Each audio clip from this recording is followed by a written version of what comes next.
What's up, guys? This is part 3 of the Battleship testing log.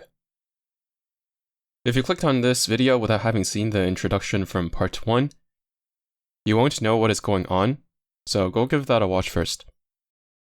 In this part, I'll be going over ALViter, Marco Polo, Patricia, Tamaki, and Akane. I still have yet to test Dyson, who is not Dev 30, Fubuki from Senran Kagura, and Hiei Meta, whose skills I haven't maxed. Starting with ALViter, she has 2 barrages that are actually quite strong when they proc, but both of them are RNG based. The 16-second timed barrage is definitely the more unique of the 2. 16 seconds may seem kinda innocuous, but it actually ends up doing a lot of work because of how things play out in this specific fleet setup. Looking at the situation, which gave many other battleships quite a lot of trouble with the repair ship in the center and the battleship production off to the side, the 16-second boomerang barrage happens to proc at about the same time as her main gun, and the combination of the barrage and the first volley takes out the repair ship and the elite, while the other 2 volleys take out the battleship production. It's pretty much a picture-perfect solution for what was giving many other battleships problems. As a result, she performed extremely well in the most difficult nodes of this stage, those being the 3-star battleship nodes. And unlike Merla,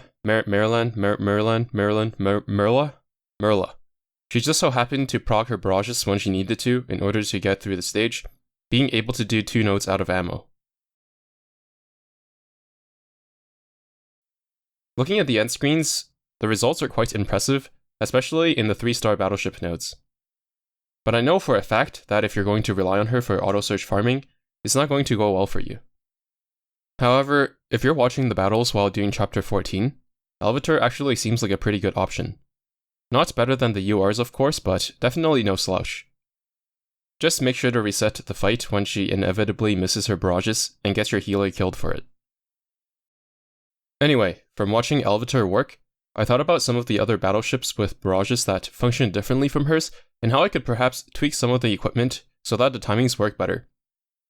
For example, Rodney's big AoE nuke happens after a slight delay from her main gun, so if she was given an HE gun instead, that could easily take out the repair ship.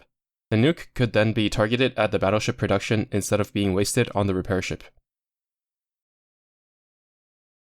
So, I gave Rodney the twin 406 SKC, which is a much weaker gun than the 457, even at plus 13, but obviously it's only plus 10.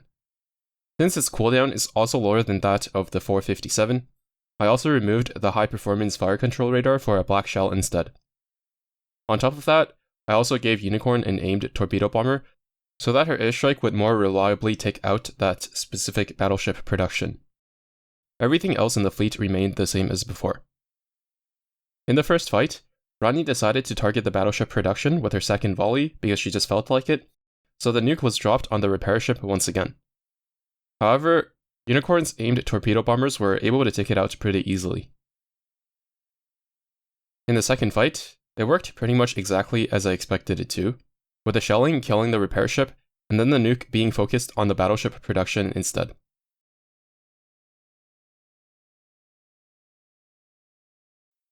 While the plus 10 twin 406 SKC should be much weaker than the plus 13 457 on paper, especially in a stage such as this with many medium and heavy armor enemies, the twin 406 is still better for the situation. Anyways, the fleet is able to do 2 battles out of ammo and spawn the boss, but the most impressive part is that the main fleet remained at full HP even after 2 out of ammo fights, which hasn't really been done so far by any other battleship. With a slightly better vanguard, this exact fleet setup could probably full clear the stage quite comfortably. Clearly, this setup is superior for Rodney, and perhaps a couple of the other battleships as well, depending on their barrages, but not all of them, as is the case with ALViter and probably Owari, so I wouldn't be able to standardize the equipment of all the battleships. At the very least, putting an aimed torpedo bomber on Unicorn would really help with making sure that the pesky battleship production is taken out relatively quickly. To be honest, if I discovered something like this during a raid event, I would probably just scrap all of my data and start over again with a new, better setup. And even for these battleship tests, I've already scrapped a lot of runs where the timing was clearly off, as well as a few runs in Chapter 15 where I felt like the data was just not of high enough quality. But because this is costing me a lot of oil, and I'm already like 70% done, I'm just going to keep going with the same setup. Ships that are better with the 457 will be an advantage, but it's whatever. I think I can discern which battleships are the best overall with the information I have, and then I'll adjust the setups among those so they can play to their strengths to see which ones are truly the best. This is one of the issues with how some people conduct their tests, using the same fleet and equipment for every ship, despite different ships having different strengths and weaknesses. Next up is Marco Polo. Her barrage is really powerful, and the proc rate is one of the highest for non-guaranteed barrages, but it is still not guaranteed. After pretty much steamrolling the 5 fights with ammo, I engaged a 2-star battleship node with no ammo.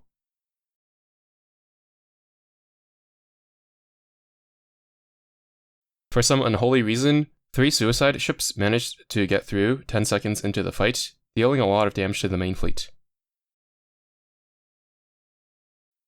Later on in the fight, Marco Polo doesn't touch the enemy Yamashiro or the production-type battleships at all, despite firing when they were alive, and they ended up taking down Theseus. I'm not quite sure what even happened really. I think it was just a really unlucky node. Somehow, after rolling the first 5 fights, the fleet barely managed to get by a single fight out of ammo at the cost of Theseus, and it's not even because Marco Polo whiffed a barrage. Imagine how bad it could have gotten if she did whiff.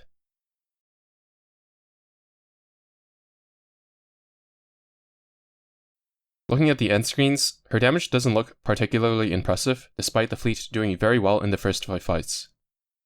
The most ironic part is that she has in her skills a damage bonus when out of ammo. Next up is Patricia. Now, I'm not a patty expert and I just used her event auxiliaries, but in hindsight I think the regular auxiliaries are actually better.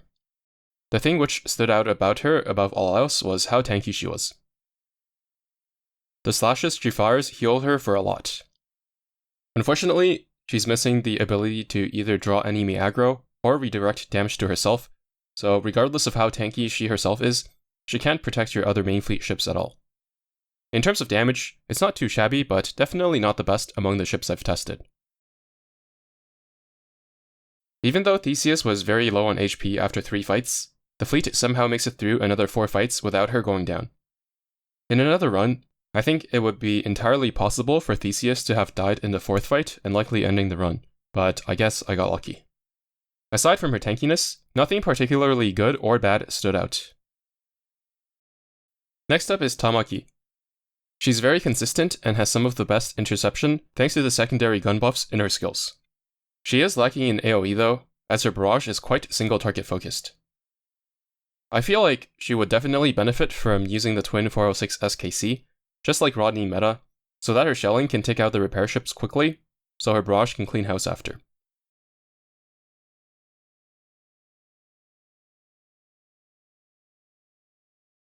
By the end of 5 fights, the fleet was almost entirely untouched.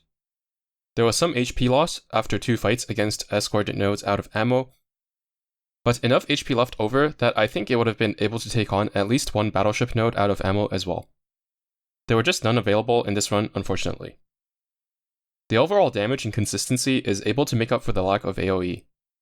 The fact that her barrage happens in multiple parts also makes it much less prone to being wasted on overkilling weak enemies like New Jersey's barrage, which comes out all at once. Definitely one of the top performers so far. The last ship is Shinjo Akane. Her barrages are light, skewed, and consistently good. Overall, she should be better than ALViter, but ALViter's 16-second barrage timing makes her better than Akane for the way the flights play out.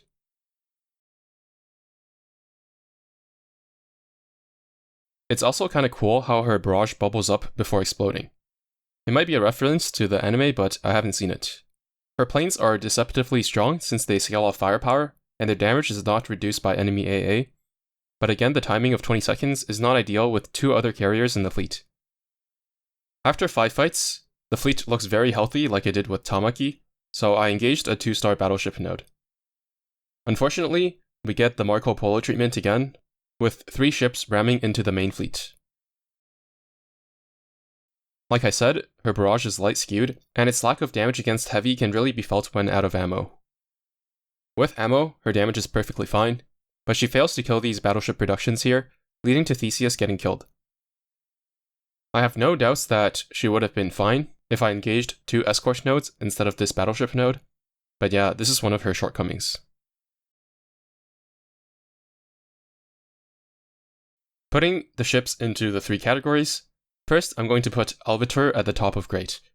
I think she's good enough to be amazing, but she's clearly lacking in the consistency department compared to literally every single ship ranked close to her. She just happened to get lucky, and her 16-second barrage timing is really good for the fleet I was using. Marco Polo will go to the top of acceptable. She did really well in the fights with ammo, but the fact that she failed on the first out of ammo node without whiffing any barrages scares me with the implication of what could happen if she did whiff while out of ammo. On average, she might be better than Nagato meta, but I care more about what could happen if you get unlucky. Patty will go into great next to Constellation. I think she might do better with the white shell and high performance fire control radar than the special auxiliaries I used, so take that into consideration if you're going to use her. Tamaki I think will go into amazing, but underneath Rodney meta. She's consistent, has exceptional interception, and doesn't have any glaring weaknesses. Finally, I will put Akane probably at the very bottom of great. If you don't run into battleship nodes out of ammo, she performs quite well. As is the case with the 3 collab ships I've tested so far, and likely Fubuki as well, they're all average or above average battleships, likely designed this way so that people who get roped in for their franchise have a solid option to progress through the game. They're all perfectly fine to use, but they're not going to be replacing rainbow ships or anything. I just had a thought that some of these ships like Owari, Tamaki, Rodney meta, and so on could also be used as off-flag options, so I might look into that at a later time. Alright, that about wraps up part 3. Part 4 will have to wait until I'm done raising the last few ships. Thanks for watching, and see you in the next one.